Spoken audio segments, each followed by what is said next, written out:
بسم اللہ الرحمن الرحیم۔ اللہ پاک زمین و آسمان ان میں بسنے والی تمام مخلوقات کا مالک ہے۔ جس طرح جن و انس کو اپنی عبادت کے لیے پیدا کیا، اسی طرح باقی مخلوقات کو بھی کسی نہ کسی مقصد کے لیے پیدا کیا۔ ہر مخلوق اللہ کی تسبیح بیان کرتی ہے۔ انہی مخلوقات میں سورج، چاند اور ستارے بھی شامل ہیں۔ نبی کریم نے جاہلیت کی ایک برائی یہ بھی ذکر فرمائی ہے کہ لوگ ستاروں کی گردش اور ان کے اپنی اپنی منازل میں طلوع و غروب کی وجہ سے بارشوں وغیرہ کے برسنے کا اعتقاد رکھیں گے۔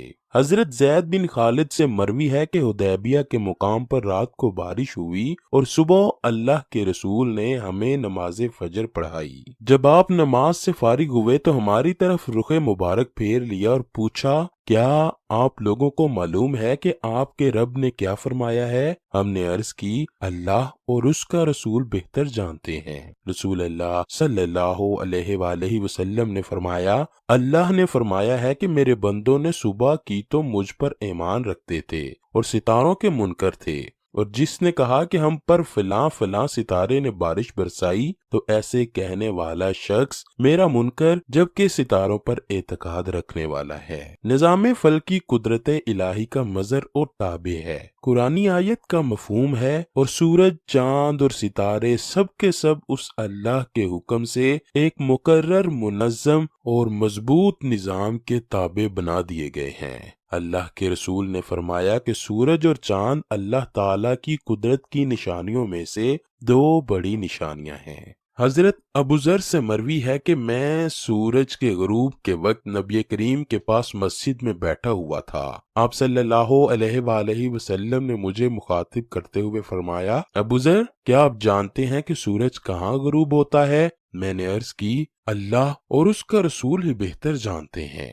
آپ صلی اللہ علیہ وآلہ وسلم نے فرمایا، جب غروب ہونے کے لیے اپنے مقام کی طرف جاتا ہے تو زیر عرش اللہ کو سجدہ کرتا ہے۔ سورج کے سجدہ کرنے سے مراد یہ ہے کہ اس کا ہر طلوع و غروب اللہ کی اجازت سے ہوتا ہے اور یہ اس کی اجازت کا تابع ہے۔ اللہ تعالیٰ کی اجازت کا تابع فرمان ہونا ہی اس کا سجدہ قرار دیا گیا ہے۔ اسلام سے پہلے اور آج بھی کچھ لوگ ایسے ہیں کہ جو سورج کی پرستش کرتے ہیں اور اسے خدا مانتے ہیں۔ اسی مناسبت سے چاند اور سورج کو جہنم میں ڈالا جائے گا، مگر بطور سزا نہیں، بلکہ اپنے پجاریوں کی مذمت اور ان کو رسوا کرنے اور ان کو عذاب دینے کے لیے جہنم میں ڈالا جائے گا کہ دیکھو، جن کو تم پوجتے تھے اور جن کو تم خدا سمجھتے تھے وہی تم کو عذاب سے نہیں بچا سکتے، بلکہ وہ خود دوزخ میں پڑے ہیں اور خود کو دوزخ سے نہیں نکال سکتے۔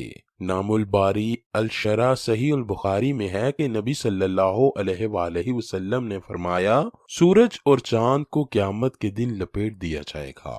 علامہ ابو سلیمان احمد بن محمد الخطابی المتوفی لکھتے ہیں کہ اس حدیث کا معنی یہ ہے کہ سورج کی روشنی کو جمع کر کے اس طرح لپیٹ دیا جائے گا جس طرح امامہ کو لپیٹ دیا جاتا ہے۔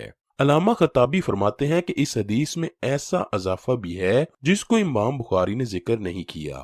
وہ اس طرح ہے کہ عبداللہ الدناہ بیان کرتے ہیں کہ میں اور سلمہ بن عبد الرحمن بن عوف بصرہ کی جامع مسجد میں بیٹھے ہوئے تھے۔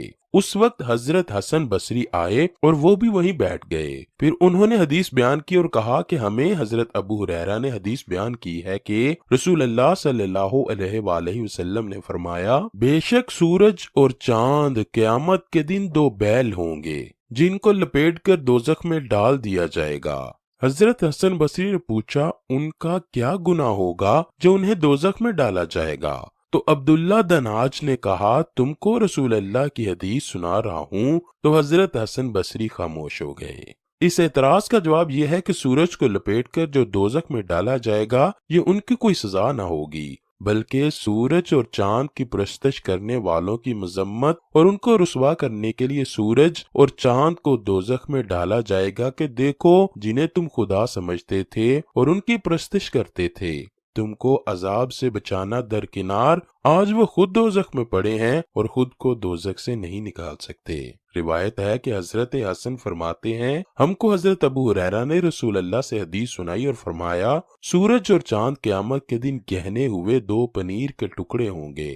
حضرت حسن نے کہا کہ ان دونوں کا گناہ کیا ہے؟ ابو ہریرہ نے فرمایا تمہیں رسول اللہ کی حدیث سنا رہا ہوں۔ تو حضرت حسن خاموش ہو گئے۔ محدثین اس حدیث کی تفسیر بیان کرتے ہیں کہ یہ ہے کمال ایمان کے حضور انور کا سن کر عقلی سوال کوئی نہ فرمایا۔ اس کا جواب یہ ہے کہ وہاں چاند سورج عذاب پانے کے لیے نہیں جائیں گے بلکہ اپنے پجاریوں کو عذاب دینے جائیں گے کہ ان کی گرمی آگ کی گرمی سے مل کر عذاب کو دوبالا کر دے گی۔ دیکھو دوزخ میں عذاب دینے کے لیے فرشتے بھی تو ہوں گے مگر وہ عذاب پانے کے لیے وہاں نہیں گئے بلکہ عذاب دینے کے لیے ہوں گے۔ نیز یہ دونوں نور ہیں اور نور کو نار تکلیف نہیں دیتی۔ دیکھو مومنین وہاں کے گنہگاروں کو نکالنے کے لیے دوزخ میں جائیں گے مگر بالکل تکلیف نہیں پائیں گے۔